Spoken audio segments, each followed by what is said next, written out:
قهرمان خوبی؟ اسمت چیه؟ من آرتینم. چند سالته؟ 14 سالمه. آقا آرتین تا حالا شده بری بیرون این ور اون ور کوچه مدرسه باد بد رفتاری کنن، کسی اذیتت کنه یا شوخی کنه بخواد ناراحتت کنه؟ بله من ازل واقعا ازدم میکنم تو مدرسه موقع ترن بودم. یکی بچه ها من ازل میکردن این خاکی من رو میداشم خودم. نه پس یعنی پیش اومدی کسی دلتو بشکنه یا اذیتت کنه؟ بله. خب ما یه چالش داریم. قبل اینکه بخوام چالش رو شروع کنم ازت یه سوال دارم. کیو بیشتر از همه تو زندگیت خیلی دوستش داری؟ تو زندگی من فقط مامانمه. مادرت خدا حفظش کنه. خب حالا ازت میخوام آقا آرتین جلوی دوربین ما بدون هیچ مقدمه‌ای به مادرت زنگ بزنی بگی خیلی دوستت دارم.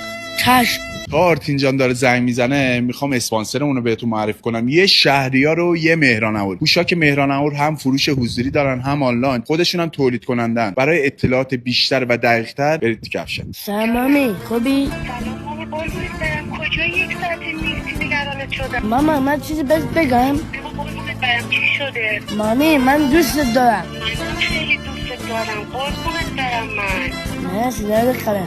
مامی من خیلی دوستت دارم خیلی. منم خیلی عاشقتم. منم دوستت دارم مامی. مادرم حرفی بزن که تشنه لالاییم، من که جان میدم برایت همدم تنهاییم.